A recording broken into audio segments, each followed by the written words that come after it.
va a ser la facultad, de las exigencias que conlleva esta carrera. Eso en respuesta a los chicos que me están preguntando por el chat. Más que nada, esta jornada vamos a hacer 2 módulos, como ya se les estuvo avisando en el grupo de WhatsApp, contabilidad y luego contexto histórico. Ahora vamos a arrancar con el módulo de contabilidad con la doctora Lucía Miño, así que saquen su cuaderno, tomen nota, preparen su tere y arrancamos. Todo suyo, doctora. ¿Cómo estás? ¿Cómo están, chicos? Bueno, vamos a arrancar y dar cierre también al capítulo número 7, que es representativo del módulo de contabilidad para estudiantes. Bueno, voy a compartir lo que es el Power. Ya falta poquito y bueno, espero que estén llevando bien lo que es esta última unidad. Entonces, vamos a tocar lo que es el tema del patrimonio neto, capítulo número 7.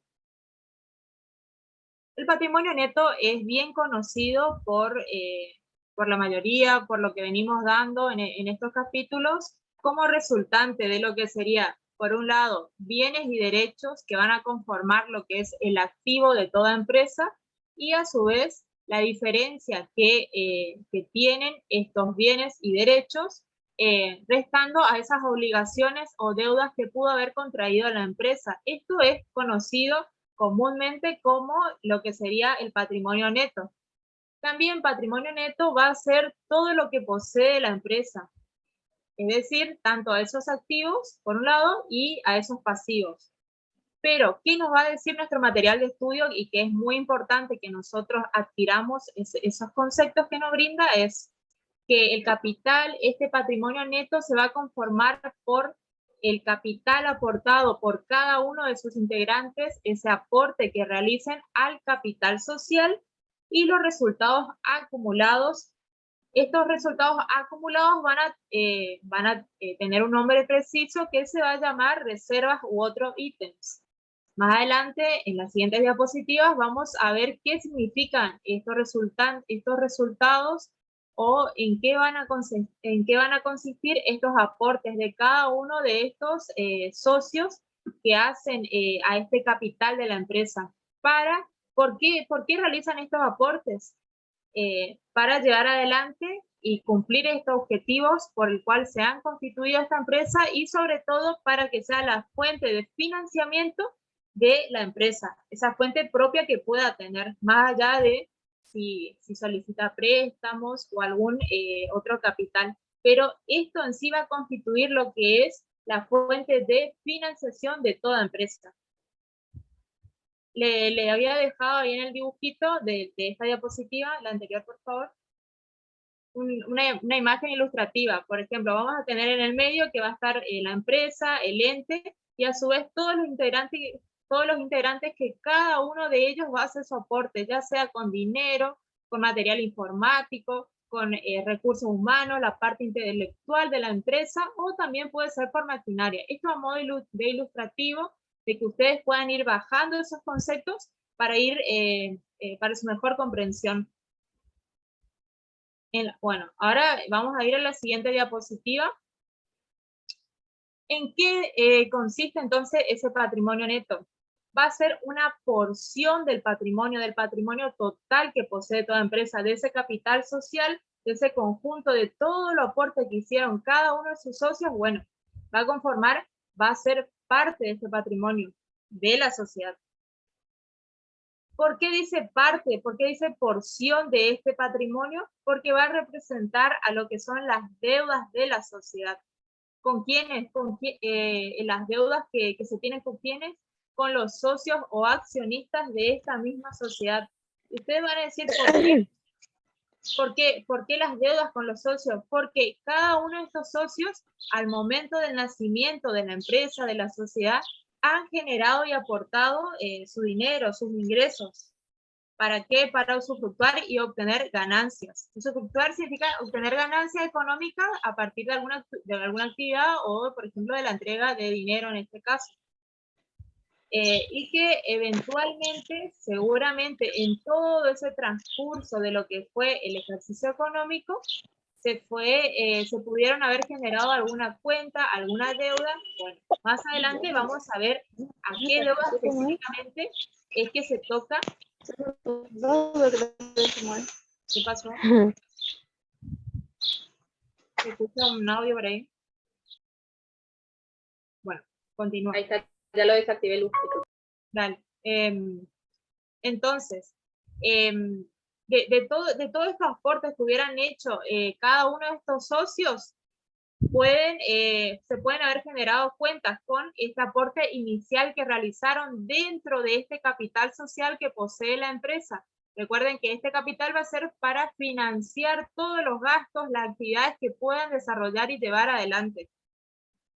¿Cómo se va a constituir este patrimonio neto? Bueno, va a ser por aporte de los propietarios que pueden consistir en capital social suscripto, es decir, que cada uno de ellos haya aportado y obviamente firmado con la presentación de cada uno de sus ingresos, el ajuste del capital, aportes irrevocables, que cada uno de estos ítems vamos a ir viendo qué significa, la prima de emisión, también las ganancias reservadas, la reserva legal, las reservas facultativas, reservas estatuarias, resultados diferidos, que va a ser el mayor valor asignado a los activos fijos. Se incluyen en este ítem los saldos de mayor valor asignado a los activos fijos, como ser los importes contabilizados por revalúos contables y revalúos técnicos.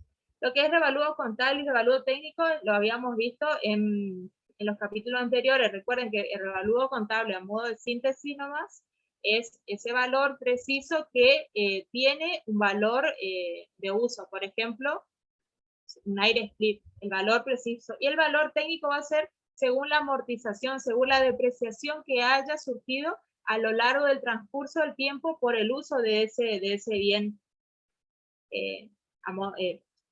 Como refrescando y antelando nomás lo que vamos a ir viendo en estas diapositivas. Y también vamos a tener que es parte de este patrimonio neto los resultados no asignados, es decir, los resultados acumulados por la empresa. Luego también vamos a ver la división en qué consiste estos resultados acumulados y cómo pueden ser distribuidos por cada uno de los propietarios. Bueno, continuemos.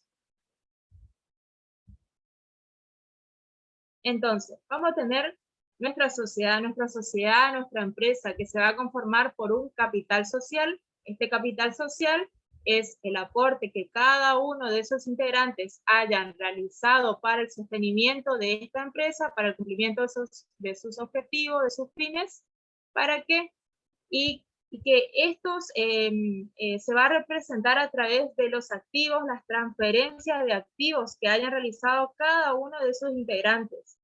En el material de estudio nos va a decir ente físico. Ente físico nos hace referencia a lo que es una persona humana, de cualquier integrante, de cualquier socio, hacia dónde va a ir dirigido esos activos, esa transferencia, hacia la persona jurídica, al ente jurídico que va a ser la sociedad.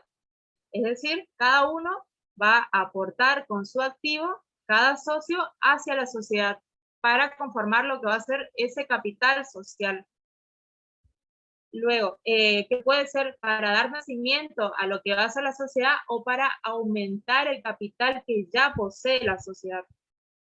Entonces, esta cuenta es la primera que aparece en el contexto de la contabilidad de la empresa, es la que primera va a ir registrada. Por ejemplo, al nacimiento de una empresa, tantos socios han contribuido con tanto dinero, especificando la cantidad de cada uno de ellos. El aporte que cada uno generó va a ir registrado desde el nacimiento, desde el punto cero en la empresa. Vamos a tener dos ejemplos, según nuestra ley de sociedades. ¿Qué nos dice nuestra ley de sociedades en su artículo 146? Nos va a decir que va a establecer que capital social de una sociedad de responsabilidad limitada, recuerden que la sociedad de responsabilidad limitada es un tipo de sociedad muy utilizada, pero que se va a manejar por cuotas sociales. Es decir, por un porcentaje de dinero que cada uno va a representar como aporte dentro de la sociedad. A su vez, otro ejemplo que nos da es en el caso de las sociedades anónimas, que ellas van a constituir el aporte que cada uno realiza, pero va a ser por medio de acciones. No es lo mismo cuotas sociales que acciones. Ya vamos a ir viendo qué significa cada uno de estos. En este caso de las sociedades anónimas vamos a encontrar esto que estoy mencionando en el artículo 163 de la Ley General de Sociedades. Continuamos. Veamos qué son las cuotas sociales. Como les mencionaba, son esos aportes en dinero que cada integrante, cada socio realiza a la empresa. ¿Y cómo van a hacer esa cesión de cuotas sociales? ¿Cómo van a transferir, a otorgar esas cuotas hacia la sociedad, hacia la empresa? Puede ser por medio a través de un instrumento público inscrito en el registro público. Recuerden que al momento de constituir toda sociedad, para que sea regularmente considerada una sociedad, debe estar inscrita en el registro público. Bueno, en el momento de ese aporte debe estar registrado el aporte que hayan generado cada uno de estos socios en el registro público, en su debida forma, inscriptos, en el cual se encuentra inscrita la sociedad en el mismo lugar, dentro del mismo expediente. Bueno, deben estar registrados estos datos. En relación a lo que es el aumento del capital social, ¿qué significa esto?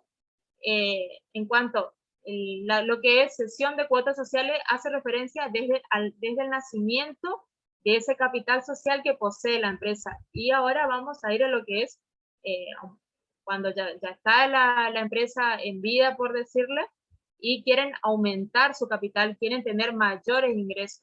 ¿Cómo se puede dar? El capital social puede ser aumentado las veces y por el monto que lo consideren necesario los socios o accionistas. Es decir, ellos pueden aumentar cuando ellos quieran, cuando ellos lo decidan y con el monto que ellos determinen, que cada uno. Tal circunstancia debe ser inscrita en el registro público nuevamente. Caso contrario, este aporte de los socios o accionistas será considerado como un préstamo realizado al proyecto. Es decir, que debe configurar como un pasivo para la empresa. ¿Qué significa esto? Que si bien cada uno de sus integrantes realiza ese aporte para aumentar, valga la redundancia, para aumentar ese capital social que ya posee la empresa. Pero ¿qué pasa? Debe estar registrado como que el fin que persigue esta transferencia de dinero por parte de alguno de los socios es para aumentar ese capital social que ya posee la empresa, no como préstamo. Luego vamos a ver cómo tiene un término preciso, cómo se va a llamar esto y con qué término debe acompañarse este préstamo para que esta persona que haya realizado este aporte en carácter de préstamo hacia la empresa pueda exigir legalmente la devolución de este dinero. Continuamos.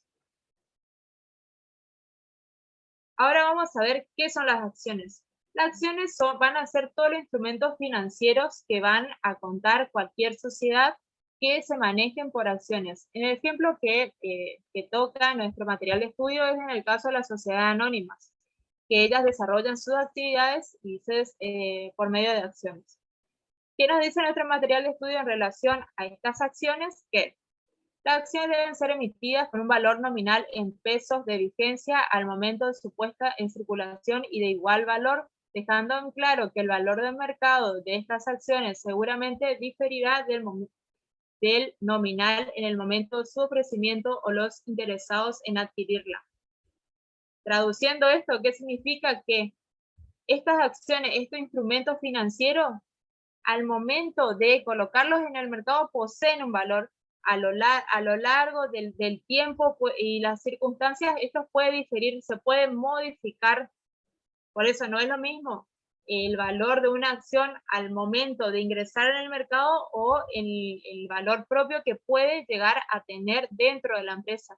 Pero siempre cuando hace relación al valor nominal, está haciendo referencia a ese valor preciso pero calculable en dinero. Estas acciones se van a hacer instrumentos, pero deben ser calculadas a un valor de dinero, a un porcentaje, a un importe determinado. Entonces, vamos a tener una clasificación de acciones. ¿Cuáles pueden ser? Podemos tener acciones ordinarias, acciones preferidas y acciones nominativas. Las acciones ordinarias, nos dice nuestro material de estudio, que no van a gozar de preferencia. Es decir, van a ser una acción de un tipo que no nos va a dar tantos derechos como una acción de carácter preferencial, por ejemplo. ¿Por qué? Porque cada acción nos va a dar el derecho a un voto, va a representar un voto. Además de esto, este voto puede ser utilizado, obviamente, en las decisiones de la asamblea, pero al no tener tanto valor, no va a ser tanto hincapié la decisión de esta persona que posea esta acción.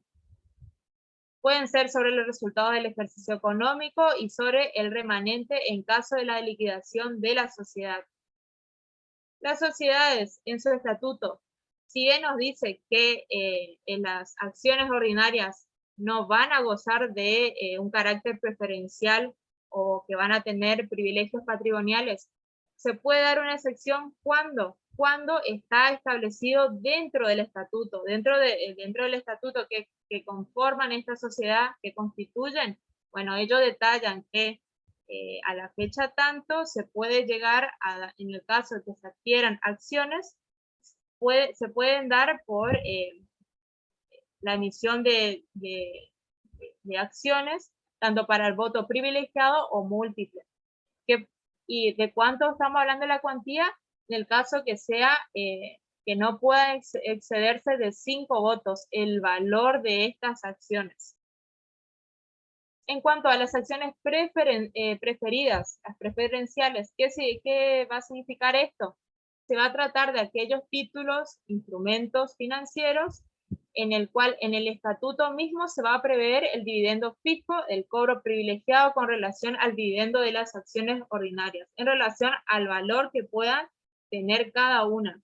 Se va a hacer una división entre el valor fijo de cada una de estas con la relación, como una comparación entre lo que son las acciones ordinarias. Asimismo, estas acciones preferidas sí van a otorgar un privilegio en la distribución final de utilidades y el reintegro de capital cuando la sociedad se disuelva y entre en liquidación. Eso en su caso, por ejemplo, si va a la quiebra, bueno, estas personas que posean acciones preferenciales van a poder tomar alguna relevancia en cuanto a la decisión de cómo se va a distribuir, cómo se van a distribuir estas acciones que posea la empresa. Y también vamos a contar con las acciones nominativas. ¿Cuáles van a ser estas acciones? Bueno, van a ser aquellas acciones que se van a perfeccionar cuando la transferencia se realice por medio de la firma o un endoso, que sean endosables. ¿Qué significa esto? Recuerden cuando habíamos tocado el tema de los pagarés, que endosar significaba cuando firmás, colocas tus datos del lado posterior, en el reverso de este documento, bueno, se van a perfeccionar con este acto. Y también vamos a encontrar las acciones que no son endosables, que se van a perfeccionar, se van a registrar por medio de instrumentos públicos o privados. Privados pueden ser entre los mismos particulares, entre los mismos accionistas, un contrato, o en el caso de públicos, ante un escribano público. Continuamos. Ahora vamos a ver cómo pueden llegar a ser los aportes de los propietarios. Recuerden que al momento de nacer esta sociedad, ¿cómo se deben constituir estos aportes? Se debe suscribir cada uno de ellos. ¿Qué significa suscribir? Es que se efectivice esa entrega de dinero y que cada uno, en el momento de constituir este capital social, firmen, cada uno detalle. A su vez, cuando se aportan bienes y se integran, deben ser al contado, y si se aporta dinero en efectivo, debe integrar por lo menos el 25% y cancelar su saldo en un plazo de 2 años. Recuerden que este tipo de las sociedades que se van a manejar por acciones, justamente se van a manejar por acciones, por instrumentos financieros, por títulos.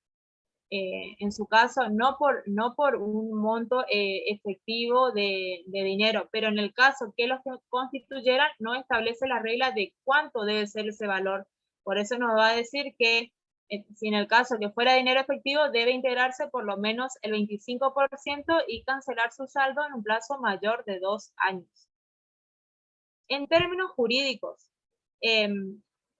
¿cómo se van a dar las acciones? Va a participar por medio de los títulos y van a representar un número determinado de acciones emitidas a un valor nominal. Es lo que le decía, que cada acción que pueda llegar a poseer un socio va a tener un valor específico determinado, un importe de dinero de cuánto va a representar, va a valer esa acción para la empresa.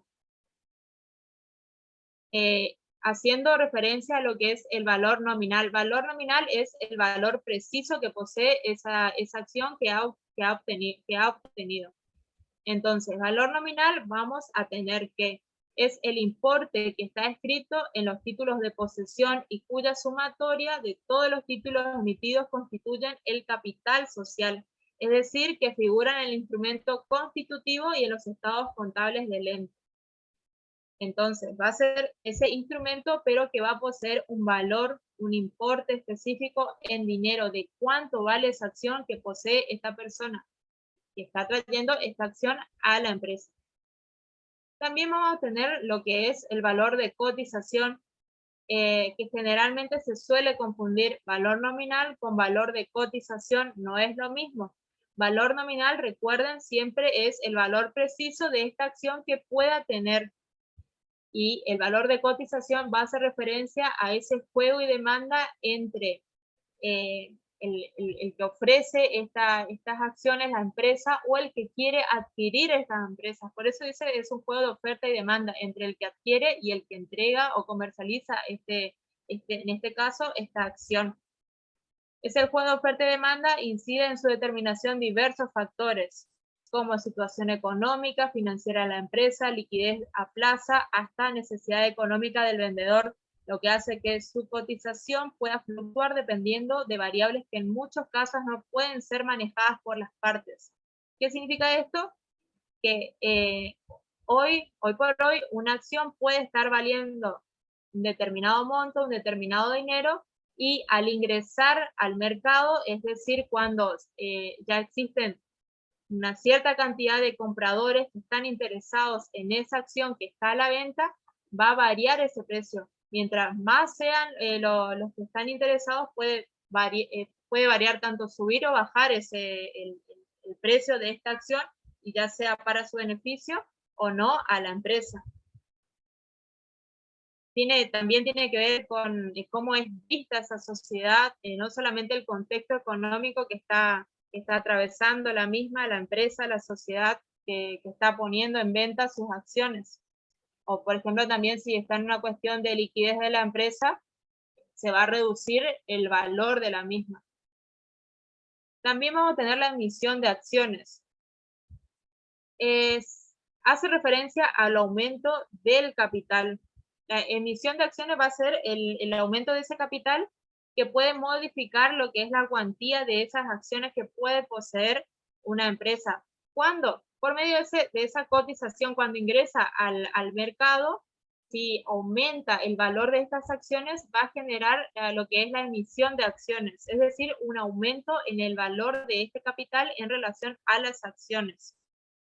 Se está refiriendo al aumento de capital modificando al que figura en los instrumentos de constitución.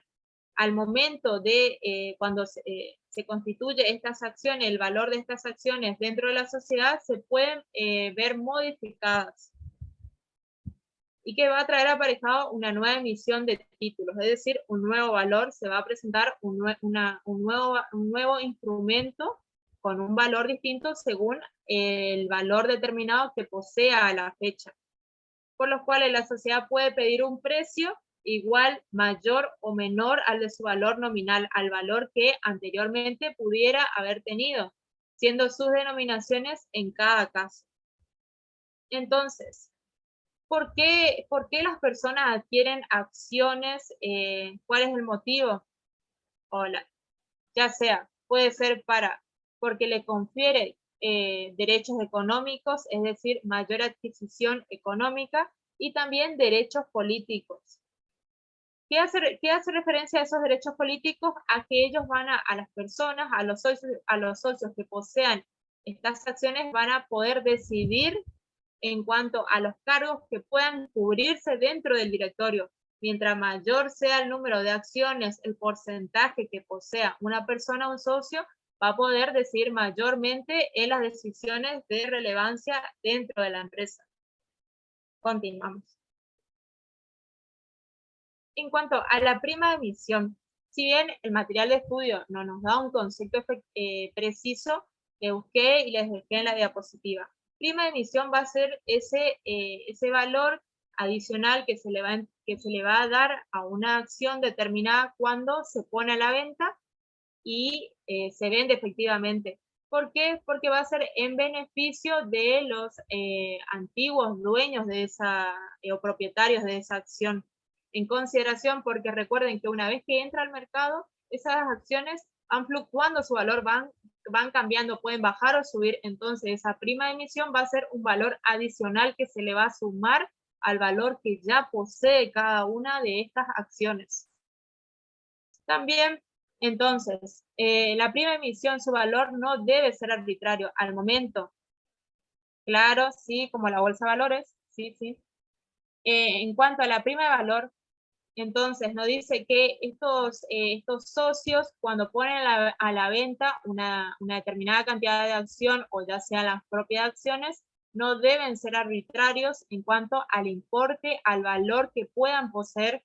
¿Por qué? Porque si es muy oneroso, ellos pueden llegar a adquirir esas mismas acciones en un lugar menos costoso, que puede ser habrá interesados en la nueva emisión de acciones, y puede darse el caso de que sea más ventajoso y económico adquirir las acciones en la bolsa, en la que se cotizan a un menor valor. Por eso, al momento de decidir, deben mirar cuánto está en el mercado hoy por hoy estas acciones, y ver que sea dentro de todo coherente con el valor, porque el mismo interesado en comprar esta acción puede ir a la bolsa y comprar a un valor mucho menor. También vamos a tener lo que es emisión de acciones bajo la par. ¿Qué significa esto? Que va a ser la diferencia entre el valor nominal y el valor de cobro y la colocación de estas acciones en el mercado. Recuerden que el valor nominal era el valor preciso de estas acciones, el valor de cobro es de cuánto se ponen de acuerdo los socios para determinar el valor por el monto que va a ser la venta de esta acción, y a su vez, una vez que ingresa en el mercado, va a tener otro valor, es decir, vamos a tener tres valores diferentes. Estos valores van a generar una diferencia. Actualmente nos dice que está prohibida esta figura, que se llama descuento de emisión, por el artículo 202 de la Ley General de Sociedades. Muy bien, continuamos. También vamos a tener lo que es la figura de los anticipos irrevocables a cuentas futuros de aporte de capital. Antes de explicarles qué son esos anticipos irrevocables, vamos a entrar a lo que es a los aportes no capitalizados. ¿Qué significa? Van a constituir el dinero aportado por los accionistas que tienen como objetivo el aumento del capital de la empresa, y que por razones jurídicas no pueden computarse como tal porque están faltando esa inscripción en el registro público. ¿Qué significa? Que cada uno de sus socios, si bien en un momento determinado pudo, además del capital original del inicio que hubieran integrado a la empresa, en algún momento determinado pueden haber aportado otro tipo de ingresos. Bueno, eso van a ser aportes no capitalizados, es decir, no se van a registrar como aportes como dentro del capital social. Por eso van a ser aportes no capitalizados. y que van a perseguir un fin, un objetivo que va a ser únicamente el de aumentar ese capital de la empresa. Pero, bueno, esta es la salvedad que le había comentado al inicio. Para que la empresa no deba sufrir en lo que es referente y que este aporte no capitalizado por el socio y deba convertirse en un pasivo, es decir, devolver este dinero a la brevedad o cuando lo determinen, debe estar con la sigla de irrevocables. Irrevocable va a ser a los fines de que no puedan ser invocados los derechos de devolución ni de cambio ni de destino por parte de los aportantes. Es decir, que si figura este aporte que realiza un determinado socio con el rótulo de irrevocable, es decir, que no puede, en su caso, generar algún juicio por esta cuestión de la devolución de estos aportes que hubiera efectuado a favor de la empresa. Y en el caso que no esté la palabra irrevocable, sí va a generar un pasivo para la empresa, es decir, una deuda. Nos dice el material de estudio que caso contrario no deben ser considerados en el patrimonio neto, sino como un pasivo a favor de los accionistas. Alternativa a esta que se distorsiona a la realidad del proceder de análisis de solvencia de la empresa. Y ahí nos dice que en relación a la solvencia es la capacidad para el pago de deudas. Mientras mayor solvente es una empresa, significa que mayormente puede liquidar las deudas que posee, de esas deudas al pago se encuentra mejor posicionado. ¿Y esta cómo se va a medir? Se va a medir dividiendo el patrimonio neto sobre el pasivo. Y ahí veamos un ejemplo, patrimonio neto, que es un valor de 100, y los pasivos van a ser de 20, van a arrojar de un 5%. En el caso de un patrimonio neto de 90 sobre deudas de un 30%, van a arrojar un valor de 3. Continuamos. Luego vamos a tener las acciones propias en cartera. ¿Qué significa esto? La Ley General de Sociedades en el artículo 20 nos va a establecer esto, que todo ente puede adquirir sus propias acciones, pero ¿cómo puede ser esa venta? Tiene que reunir ciertas condiciones. Esas condiciones hacen referencia a que las acciones que está adquiriendo la misma empresa, la misma sociedad, deben ser para cancelar deudas o mediando una reducción del capital. Es decir, adquieren deudas para amortizar estas deudas que posiblemente estén adquiriendo o que se encuentren dentro de ese ejercicio económico. También otro requisito va a ser que sean adquiridas con ganancias liquidadas y realizadas a reservas libres o constituidas para este fin, es decir, que ya se haya determinado dentro del ejercicio económico determinado monto para la compra efectiva de esas acciones, o sea, ya debe estar especificado, por eso se llaman reservas líquidas, reservas libres, disculpen. También deben ser enajenadas en el término de un año, salvo prórroga dispuesta por la Asamblea. Es decir, que una vez adquiridas deben ser vendidas nuevamente para cubrir ya sean esas deudas o para generar nuevos ingresos dentro de la empresa. Siempre lo que nos da como norma que deben ser dentro de un año. Y que la compra de estas acciones, la adquisición de estas acciones deben ser siempre para evitar un daño grave, debiéndose tener la certeza de que este sea concreto y real, o sea, que no adquieran esas acciones por maniobras fraudulentas, ya sea para distorsionar lo que puede llegar a ser el capital de una empresa. También vamos a contar con el aporte de los propietarios y los resultados que puede arrojar estos estados contables de toda empresa. La asamblea, recuerden que era el organismo máximo de toda sociedad, ella va a tomar la decisión de distribuir las ganancias tanto en efectivo o en acciones. Recuerden que las acciones se van a manejar por valores traducidos en dinero. Entonces, si nos vamos a manejar con efectivo, van a constituir una operación modificativa del patrimonio neto. ¿Por qué dice modificativa del patrimonio neto? Porque al estar hablando de sociedades anónimas que se manejan por acciones, ese valor de esas acciones van a tener que traducirse en efectivo, por eso es modificativas. También vamos a tener que esas ganancias pueden ser divididas en acciones, es decir, en más acciones, carácter permutativo, encontrándose a la razón de una u otra en las condiciones financieras del ente. Pueden ser, ya sean esa distribución de acciones, se distribuyen las acciones para el intercambio de otras acciones que estuvieron determinadas para otras áreas. Pero eso lo decide la asamblea en conjunto.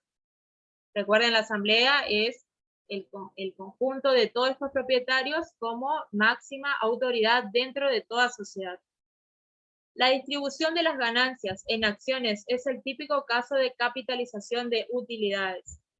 Si recuerdan qué eran las utilidades eran los beneficios, las ganancias por los ingresos de más que hubiera configurados dentro de la empresa, es decir, cuando recibió mayores ingresos de lo que ellos esperaban. Por eso es las ganancias.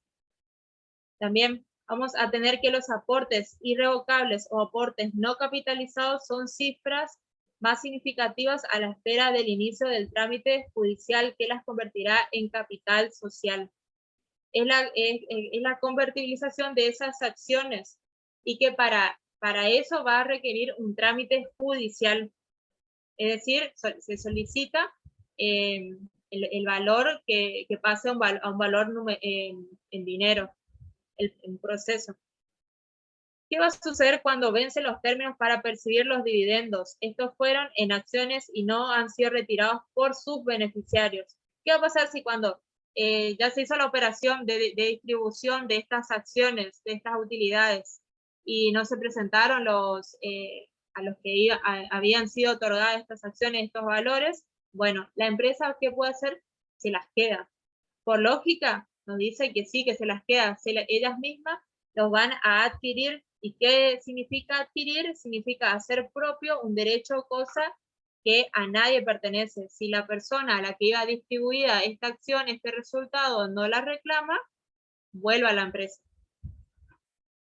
Pero con una condición, que estos títulos, estas acciones, luego sean enajenadas por un tiempo breve, a lo sumo 1 año. Deben ser nuevamente vendidas.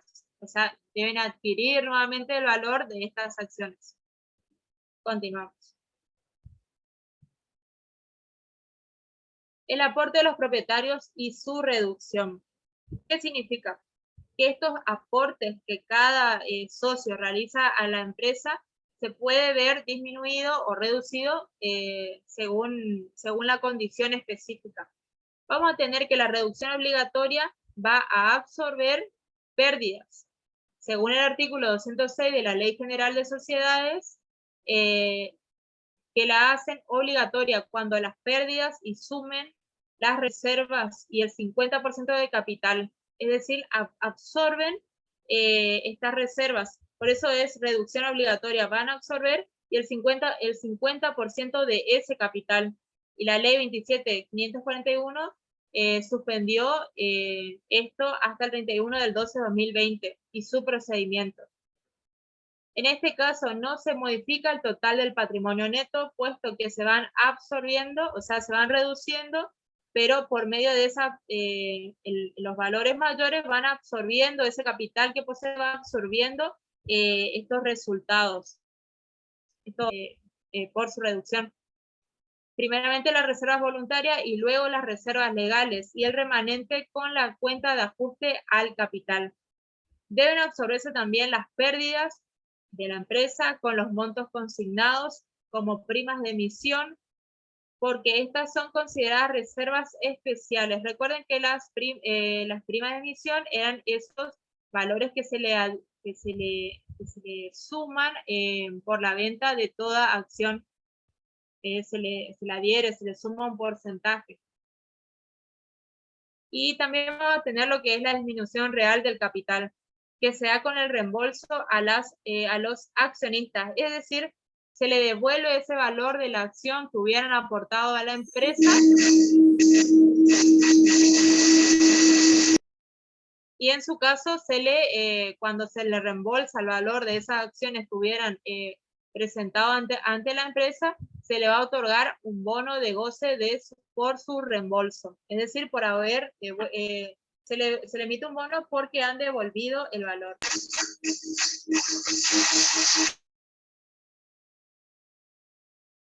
No sé. Bueno, continuamos. Este hecho económico no siempre cae bien entre los acreedores. Recuerden que los acreedores van a ser aquellas personas determinadas que la empresa esté debiendo, tenga alguna cuenta con ellos. Imagínense que si la distribución de estas utilidades, estas ganancias, estos beneficios que puede estar habiendo dentro de la empresa,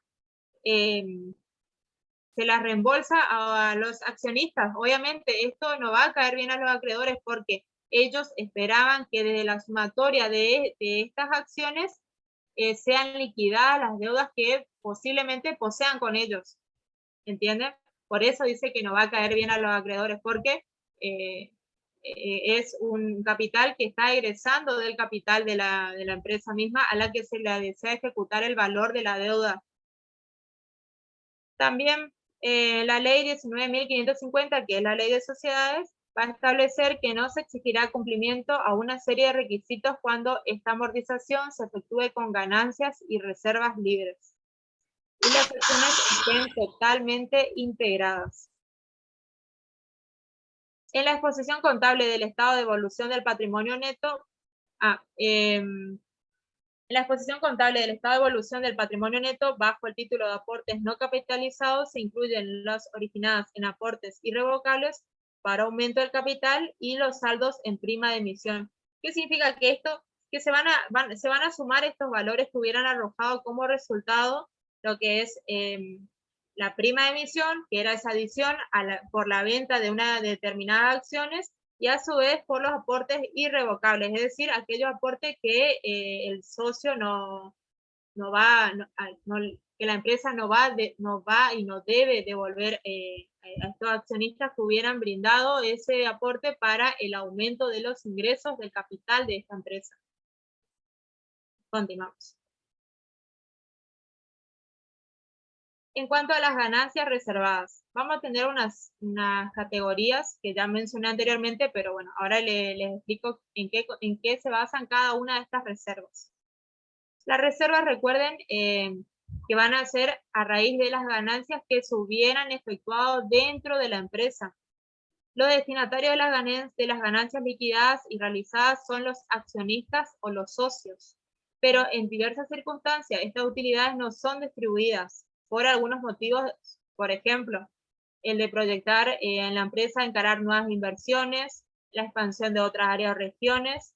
Es decir, cuando la empresa al final del ejercicio económico adquiere nuevas acciones, o sea, aumenta su valor, lo que debería hacer la empresa se encuentra dentro de ella como una opción, es la de distribuir estas utilidades, estas reservas, pero en su caso también puede distribuirlas por diversos motivos, ya sea para la compra de bienes de uso, también puede ser para proyectar nuevos espacios dentro de la misma empresa, o por alguna otra cuestión que desea expandir. En cuanto a esas reservas, vamos a tener una clasificación. Esa clasificación van a ser 3: reservas libres, reservas facultativas y reservas legales.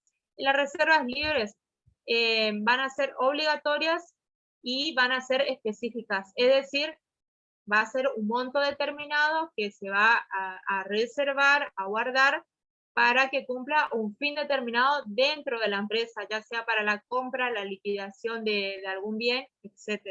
Por eso es de carácter obligatorio, deben perseguir ese objetivo por el cual fueron reservadas. Se encuentran y que deben ser contempladas dentro del estatuto o contrato social. Ya deben estar inscritas esa reserva libre, para qué va a ser el motivo y la fecha en el que deben efectuarse estas reservas. Y también vamos a tener lo que es las reservas facultativas. cuando su creación solo depende de la voluntad de la Asamblea General Ordinaria. Esto va a ser de acuerdo a una decisión discrecional.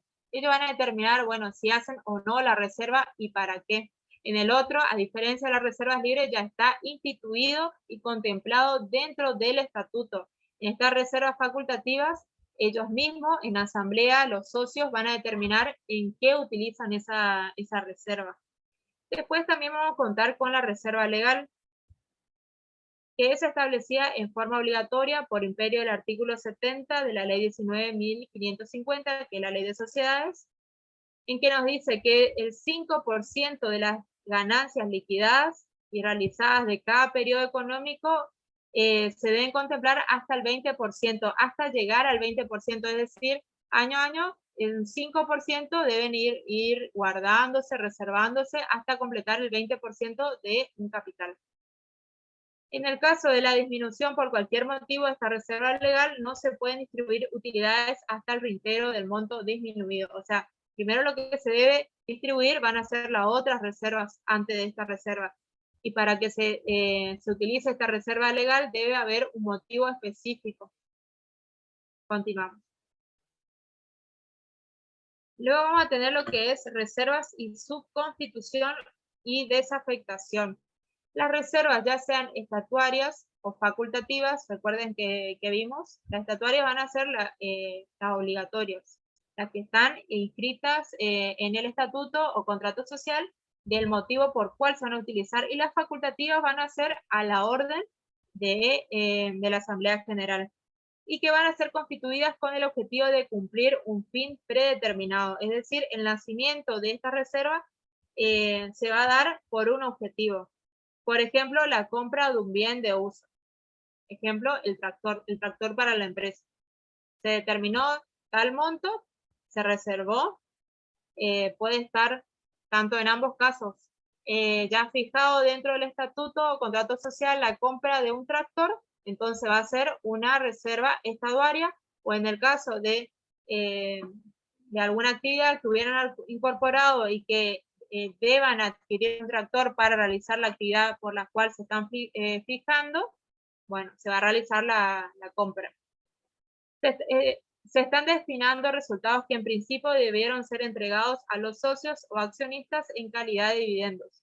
Recuerden que las reservas van a ser esas utilidades que al final del ejercicio económico se hubieran debido distribuir, pero por algunos motivos, ya sean por crecimiento de la misma empresa, ellos deciden, bueno, vamos a utilizar este dinero excedente que nos quedó del ejercicio económico anterior, bueno, los vamos a distribuir en reservas para tales motivos, para cubrir tales gastos. Y ahí vemos un ejemplo. Resultado, un 30.000, y reserva facultativa para compra de rodado 30.000, es decir, tenían en caja eso, había arrojado ese resultado, tanto de esa diferencia entre activo pasivo, dio como resultado esa reserva, ese resultado, bueno, lo van a utilizar, esa reserva precisa el monto completo en la compra de un rodado. Continuamos. También nos dice que va a haber un cierto proceso, un mecanismo de cómo se van a registrar estos datos en los estados contables. En principio vamos a tener, cuando se proceda a la compra de un bien determinado, con una reserva que se hubiera afectado para la compra de este bien, de este fondo, se va a contabilizar primero en la incorporación del rodado al patrimonio de la empresa y posteriormente la capitalización de la reserva facultativa. Siempre tienen que ver el objeto de cuál es cuando hablo de objeto me refiero al fin, el por qué se constituyó esa reserva. Entonces, primero van a contabilizar, es decir, realizan la compra, contabilizan en los estados contables y van a ver si se capitalizó, se registró, ya sea por una reserva facultativa, haya sido una cuestión discrecional de la Asamblea General. Y bueno, ahí tenemos un ejemplo de cómo se van a registrar estas reservas. Nos va a decir que una camioneta, el valor nominativo va a ser de 23.140. Esto es a modo de ejemplo nomás, estos valores. que no va a discriminar el IVA crédito fiscal de 4.580, el banco francés en la cuenta corriente vamos a poseer de 28.000, una reserva facultativa de compra de un rodado, la empresa podía poseer un 30.000, aportes irrevocables de 28.000, resultados 2.000, aportes irrevocables 28.000 y capital social, es decir, deben ir discriminados en forma progresiva cada uno de estos ítems para la correcta organización de esos estados contables para, recuerden, que se vea perfeccionado la información de esa realidad económica que posean efectivamente. Continuamos. El segundo paso, recuerden que primero era la compra y la registración y la determinación de si se iba a utilizar por esa reserva, ya sea facultativa o en su caso, según lo determinen, esta sociedad. El segundo paso va a ser que mediante el crédito con el que se hubiera hecho la compra de este bien, se debe asentar en las cuentas de resultados y se va a proceder a reintegrar la parte no utilizada de la reserva a los resultados acumulados. Por ejemplo, si tenían determinado bien, compraron este rodado y lo hubiera arrojado algún excedente, o sea, no hubieran gastado toda esa reserva, bueno, ese monto vuelve a lo que es el valor al rubro reserva. Y se van a ir acumulando cada uno de estos valores, a los efectos de que la Asamblea General Ordinaria en su próxima reunión le asigne un destino, ya sea, vuelvo a decir, si en el caso, si el monto lo determina y les permite realizar más compras o para su posterior distribución entre los socios. A la vez, el mismo asiento se procede a imputar a la cuenta aportes irrevocables. Recuerden que los montos irrevocables eran lo que el socio hubiera entregado a la empresa por motivo de aumentar el capital, es decir, no en carácter de préstamo. Luego de modificarse el contrato social o estatuto de la sociedad mediante un instrumento público inscrito en el registro público y que reflejen el aumento del capital cumplido. Este trámite jurídico se procede a contabilizar como tal en el tercer asiento. Entonces vamos a tener a esta reserva y cada uno de estos pasos debe ir registrándose en estos estados contables. Y una vez que finaliza este estado, debe estar registrado y en su caso, si desea haber alguna modificación en cuanto a la contemplación de estas reservas, deben estar configuradas en el estatuto. Continuamos. Vamos a tener también las reservas contables y reservas económicas. Cuando se plasma la moción del orden al día de la Asamblea General, es decir, cuando se reúne la Asamblea y destinan ciertas sumas de dineros acumuladas como resultados no asignados para constituir una reserva facultativa para compra de maquinaria. Es cuando esto hace referencia a cuando le mencionaba, ellos con una reserva que poseían, hayan comprado, hayan adquirido algún bien determinado y le hayan arrojado un excedente, es decir, no hayan gastado toda esa reserva que poseían para este bien determinado, bueno, ese resultado, ese valor que le hubiera arrojado excedente, va a ir a parar a lo que es al rubro de resultados no asignados. Y que puede dar al nacimiento de reservas facultativas o para la compra de otra maquinaria. Se va a efectuar únicamente el asiento contable al reflejar en el libro diario. En general, esta circunstancia, cuando se pretende adquirir el bien, no se cuenta con el dinero suficiente en el circuito financiero, porque los fondos para este fin específico se diluyeron en otras aplicaciones.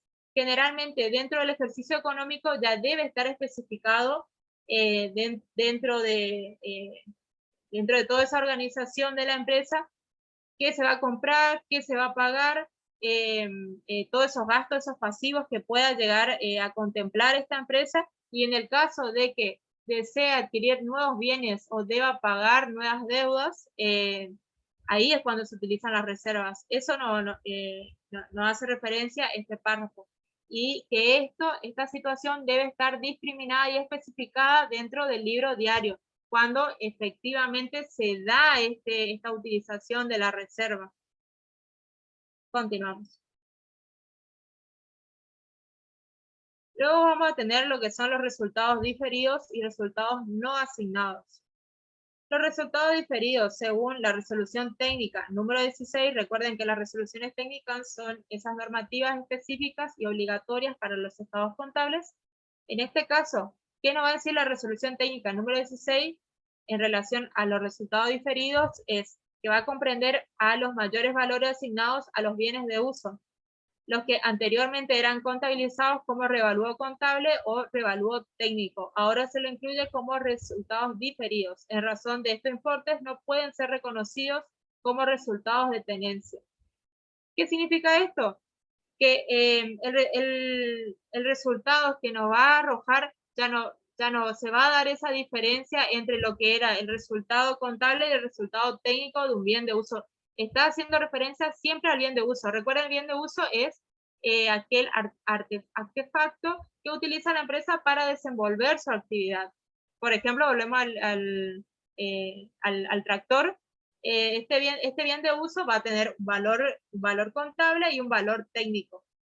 Esto va a arrojar ese valor diferido, ya no va a ser utilizado el término de valor diferido, de valor contable, sino de valor contable o de valor técnico, sino el resultado de la diferencia de estos dos nos va a dar como resultado el diferido. También vamos a tener a lo que es el resultado, los resultados no asignados. A modo de síntesis, son el remanente de estas reservas que no se hubieran utilizado.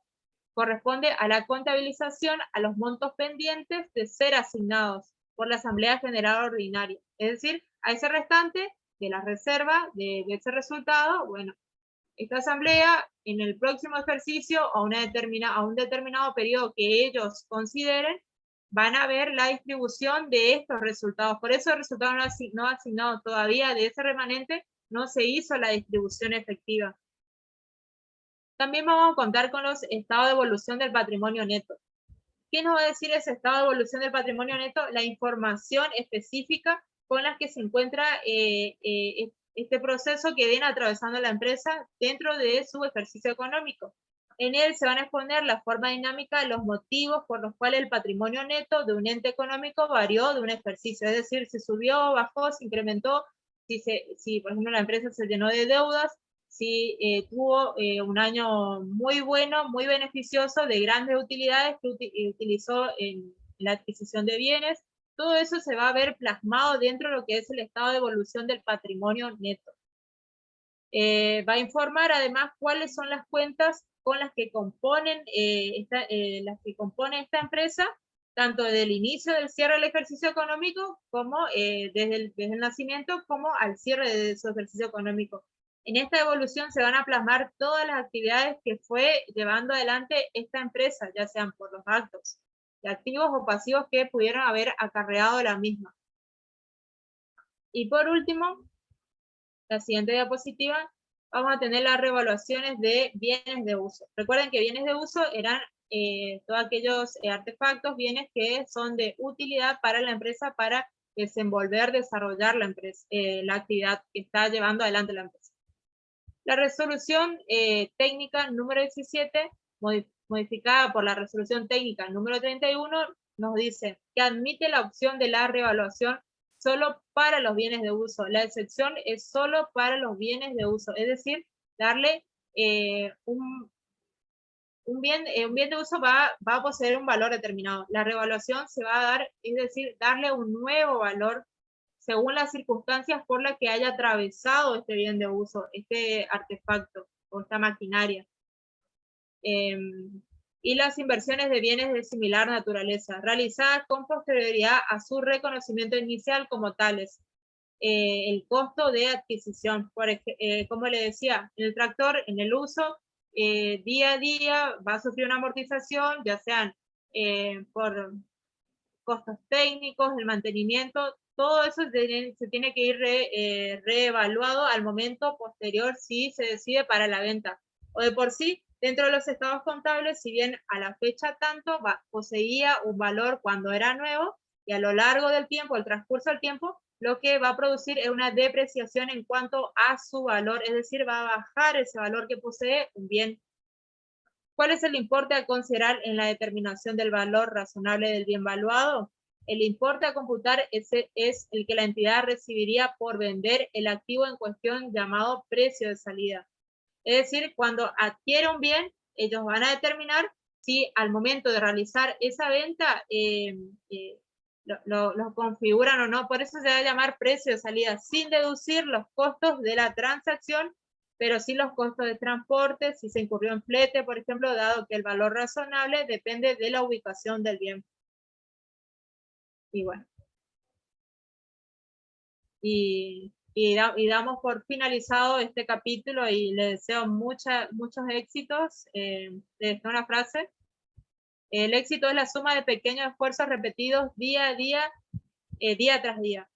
De todas estas clases que venimos llevando adelante, que espero le hayan servido, y cualquier cosa, toda esta semanita hasta que termine el viernes, está a disposición mi correo. Si tienen, siguen con alguna duda, a completa disposición, y espero le vaya muy bien. Éxitos. Muchísimas gracias, doctora Minio, muchísimas gracias por el aporte que le dio a todos los chicos. Como usted dijo, es un esfuerzo que tienen que hacer día tras día, así que vamos a tomarnos, chicos, un receso. A las 6 de la tarde seguimos con el otro módulo de contexto histórico. Por favor, para aquellos que ya se están saliendo, recordar eso, prepararse un tere, un mate, lo que fuese, que seguimos con esto. Muchísimas gracias, doctora, por todo el apoyo que siempre ayuda a los estudiantes.